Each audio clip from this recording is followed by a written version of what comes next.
You ever notice when you stop fighting, when you stop chasing approval, when you finally sit still in peace, that's when the noise gets louder, not your noise, their noise, because peace makes insecure people uncomfortable. When you carry calm in a world built on chaos, you become a threat, not cause you did anything wrong, but because you stopped reacting, and they can't control what doesn't react.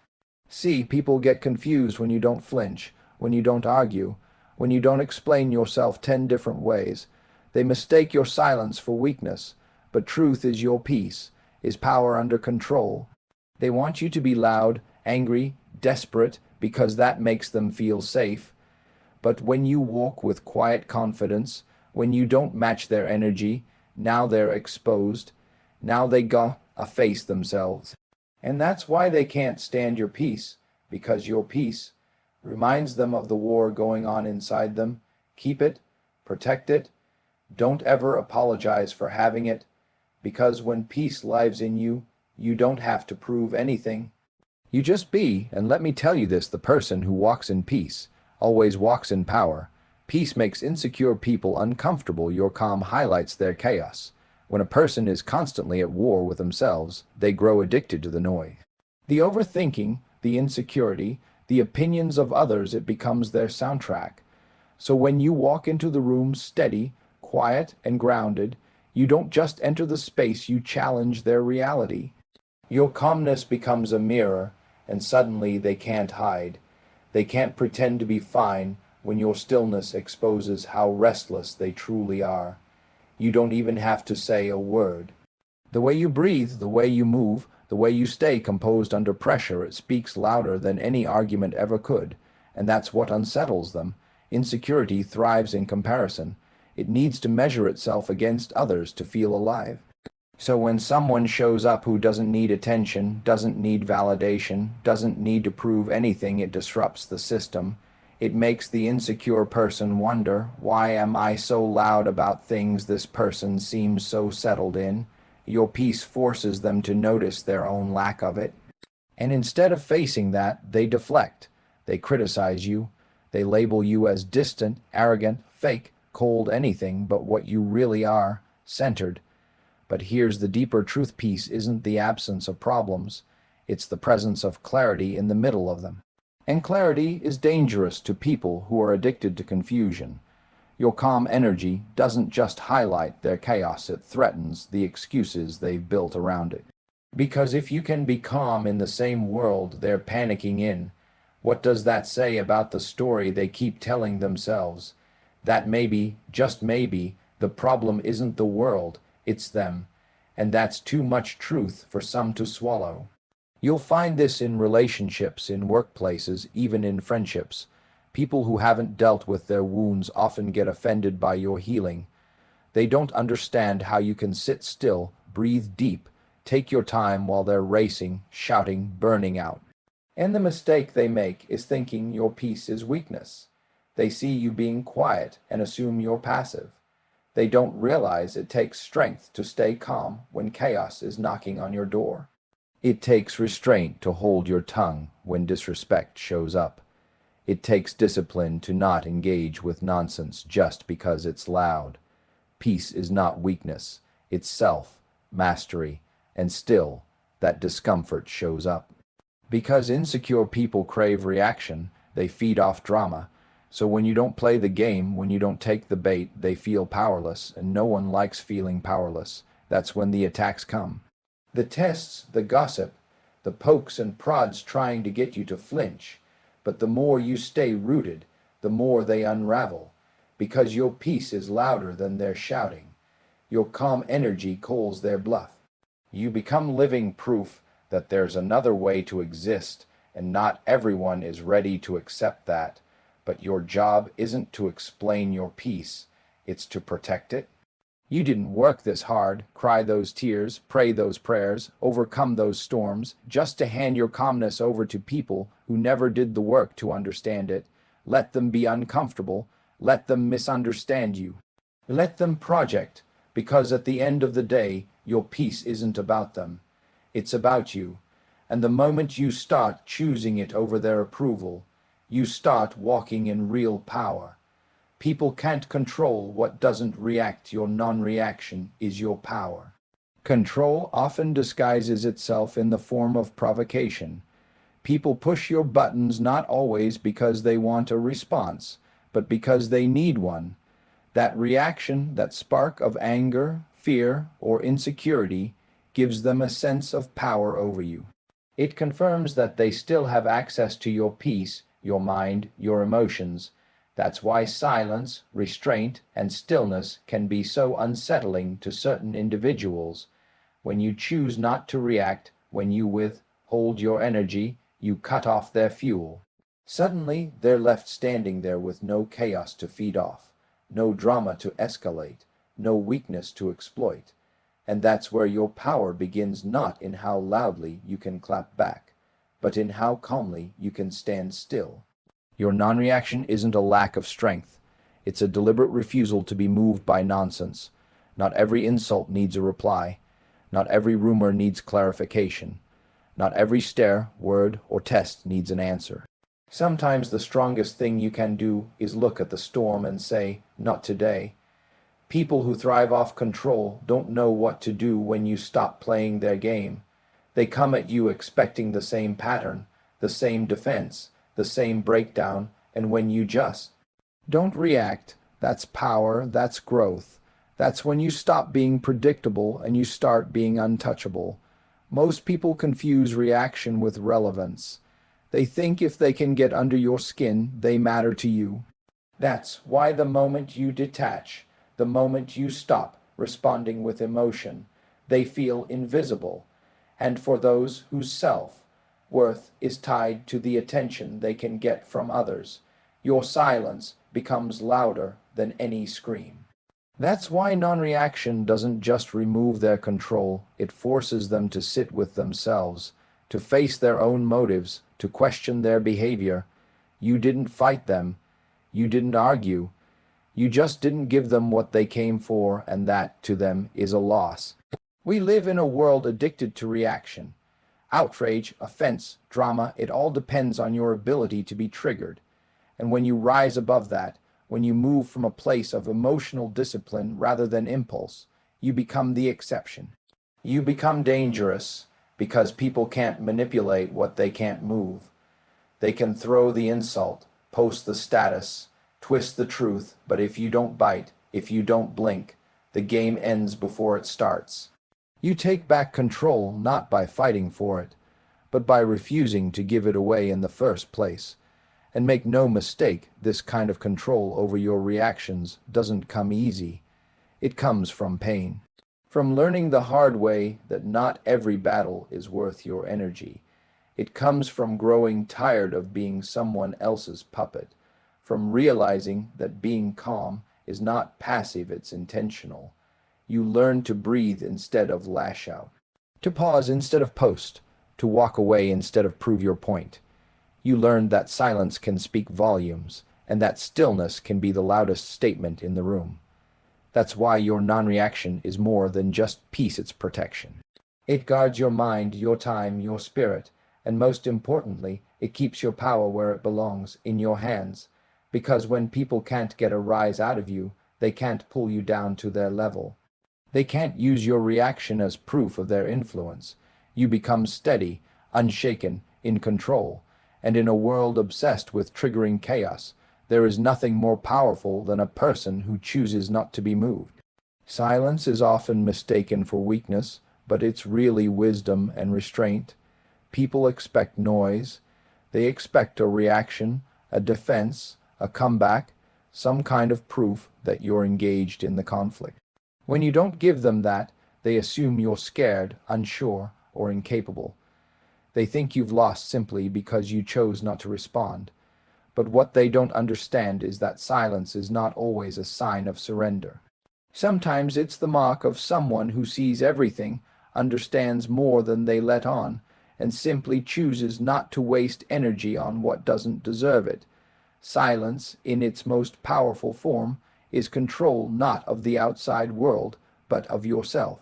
We live in a world that celebrates the loudest voice, the quickest clapback, the boldest display of dominance. And yet, the wisest people are often the quietest ones in the room. They don't need to prove they're right. They don't need to win the argument. They understand that time reveals more than words ever could. Silence isn't absence, it's patience. It's the decision to wait and watch while others rush to speak. It's the ability to listen, to read between the lines, to calculate before engaging. There's strength in that level of self-restraint that most people will never understand. When someone pushes you, disrespects you, or tries to provoke you, your silence is not weakness, it's clarity. It means you see through their intentions, you recognize the trap, you know that responding emotionally would only give them what they're looking for, control, so you stay still, you let the noise pass. You rise above it. That takes discipline. Anyone can yell. Anyone can defend themselves with words. But it takes someone with real inner strength to let foolishness echo into emptiness without answering it. Silence also creates discomfort not for you, but for those who seek chaos. They depend on your voice to validate their actions. When you withhold it, they're left alone with their own noise, and that makes people uneasy. Your silence forces them to question themselves, to wonder what you're thinking, to overanalyze what you didn't say. In many ways, silence speaks more than words ever could. It creates tension without aggression. It commands attention without volume. It earns respect without demand. There are moments in life when words are not only unnecessary, they're counterproductive. Not every truth needs to be spoken. Not every lie needs to be corrected. Not every insult needs a reply. Silence gives you the space to choose your response instead of reacting out of impulse. That space is power. That space is where wisdom lives. Because when you speak out of silence, your words carry weight. They're not driven by emotion, they're backed by purpose. Weakness is when you feel the need to prove your worth in every situation. Wisdom is knowing your worth and not lowering yourself to situations that don't deserve it. Silence allows you to maintain your dignity in the face of nonsense. It lets you walk away without losing anything that matters. People might say you're cold, distant, or indifferent, but they don't see the strength it takes to say nothing when everything inside you wants to say everything. That's not weakness. That's growth, and sometimes silence isn't just restraint, it's survival. It protects your peace. It keeps you from engaging in battles that were designed to drain you, not grow you. It separates you from people who thrive on emotional chaos and confusion. Silence draws a line between those who act from ego and those who move from understanding. It keeps you rooted while everything else tries to pull you in 10 directions. When people call your silence weakness, let them. When they assume you're fragile because you're quiet, let them wonder, because the strongest ones are rarely the loudest. And in the end, silence doesn't need to explain itself. It already knows the truth, and that's enough. Your peace reveals the inner conflict in others, it reflects what they avoid facing. There is something unsettling about a person who walks calmly through chaos, who doesn't rush to defend themselves, who doesn't feed off tension like the rest of the world does. That kind of peace, the kind that isn't shaken by opinions, pressure, or performance, has a strange effect on people. Not because it's offensive in itself, but because of what it stirs up in others. When someone hasn't dealt with their own wounds, your stillness becomes a spotlight. It shows them where they're still bleeding. It reminds them of the noise they've normalized in their own minds. They look at your peace and wonder, why don't I feel that way? And rather than face that question, many will project their discomfort outward. They'll criticize you, mock you, gossip about you, anything to avoid looking within. Peace isn't loud. It doesn't need attention. It's a quiet confidence that lives deep inside someone who's already wrestled with their demons and refused to let them win. It's earned, not gifted. So when you show up with that kind of presence, grounded, self-aware, unbothered, it shakes people who rely on external chaos to distract from their internal mess. Your calm becomes a contrast. It reveals what they've tried to bury, the anxiety, the unresolved pain, the broken self-image, the regret they keep pushing aside. You didn't bring it to the surface, your peace did. Your stillness created a silence they weren't ready to sit in. That's why some people seem irritated when you don't react. It's not really about you being calm, it's about them realizing they're not. It's not that your peace is offensive, it's that it forces them to notice their unrest.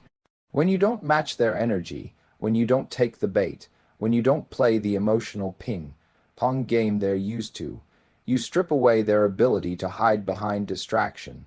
You hold up a mirror, and the reflection doesn't lie. Your inner stillness speaks volumes, and what it says to them is, you're not there yet. People who are avoiding their own healing often gravitate toward environments that validate their pain or keep them comfortably numb.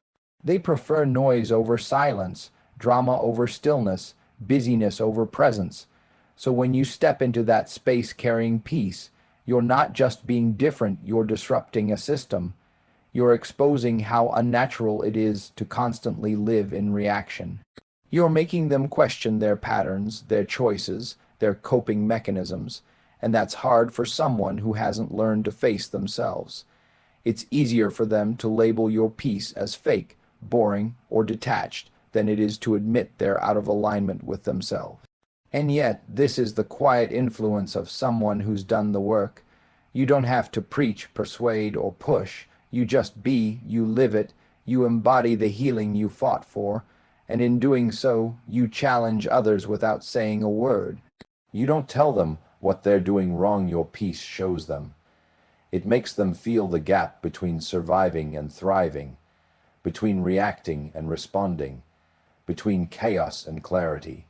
You become living proof that peace is possible, and that truth alone is uncomfortable for people who have convinced themselves they'll never have it.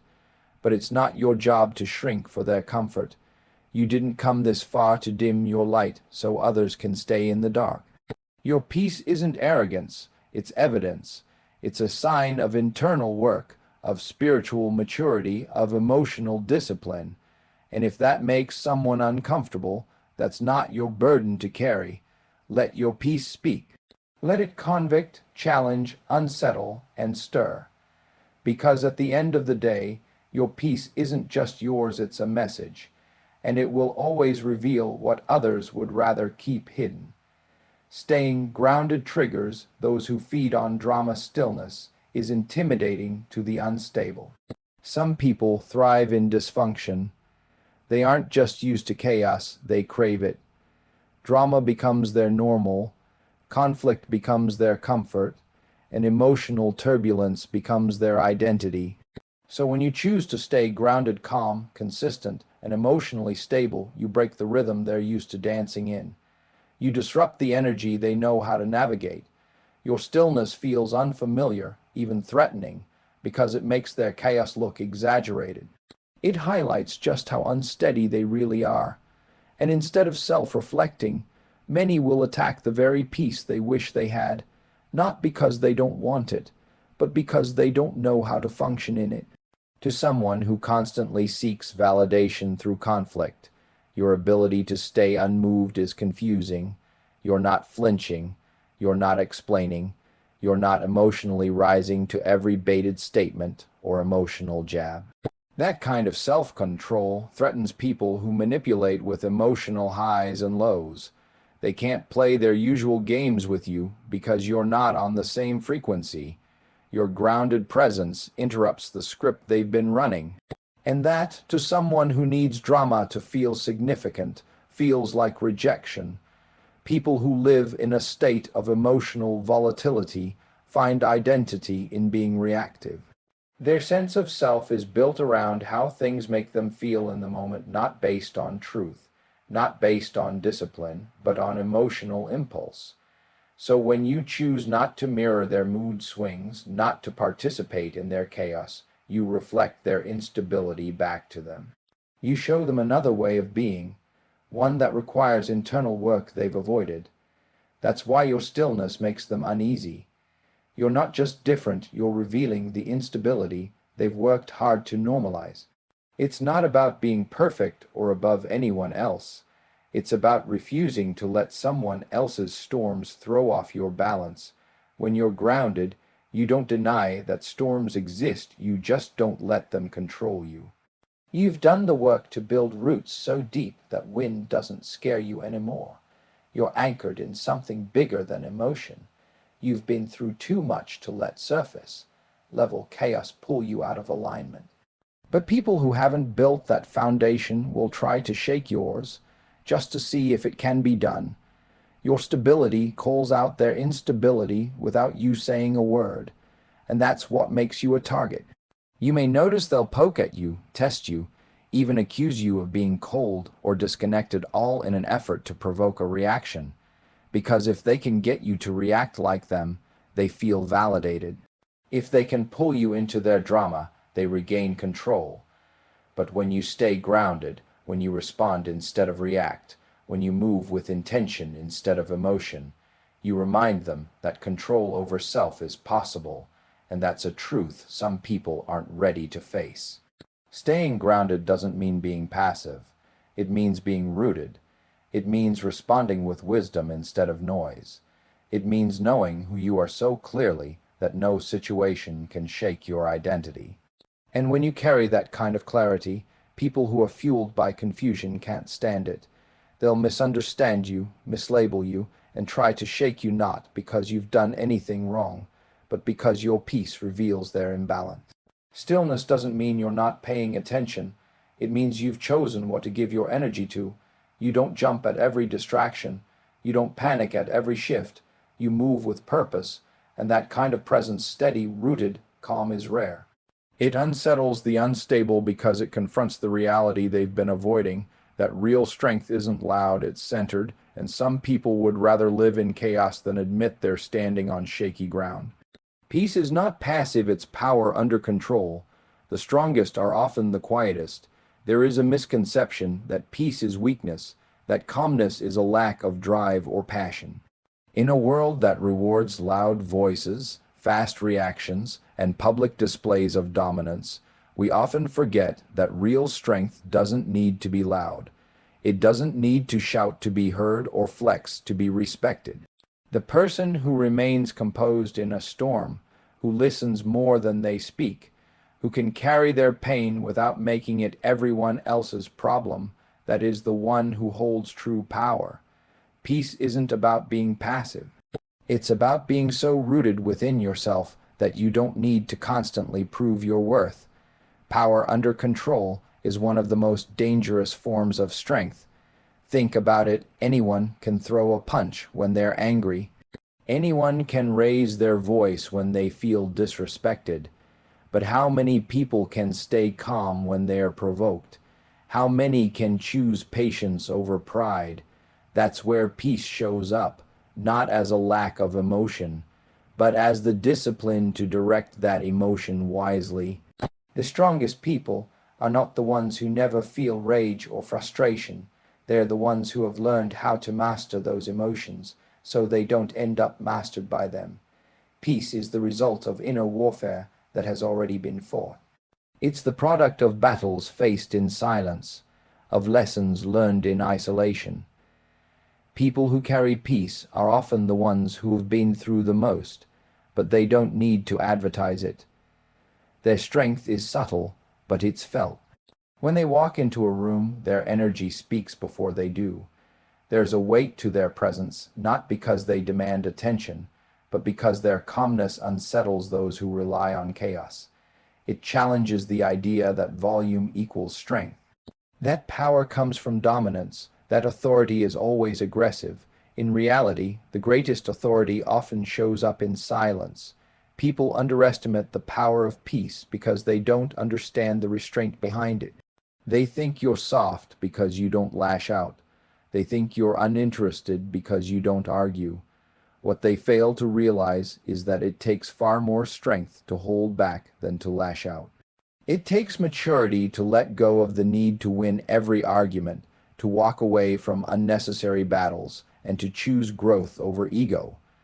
That restraint is not weakness, it's evidence of someone who no longer allows external chaos to dictate internal peace. Quiet strength is often the most unshakable. It doesn't need to announce itself. It just is. It's the type of strength that doesn't flinch under pressure, that doesn't collapse under criticism. It's the kind that can sit in a storm without trying to control every wave.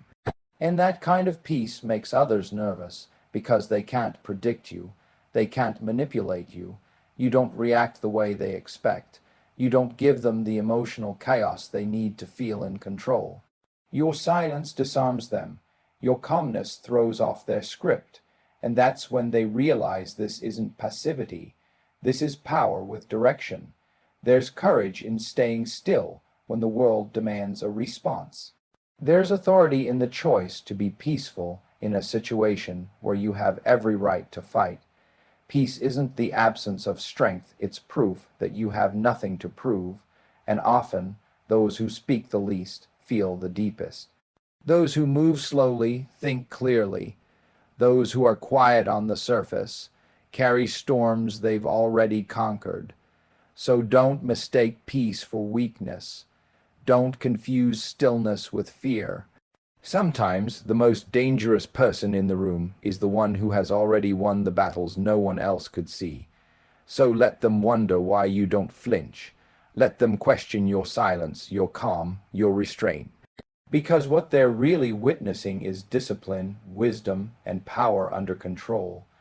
Your peace isn't weakness, it's evidence that you've already fought battles they know nothing about. You've mastered the storm inside, so no noise outside can shake you. That's why they can't stand your peace. It reveals what they've avoided, exposes what they can't fake, and reminds them that real strength never needs to raise its voice. So stay grounded, stay quiet, stay powerful, because in a world addicted to chaos, your peace is your rebellion and your crown.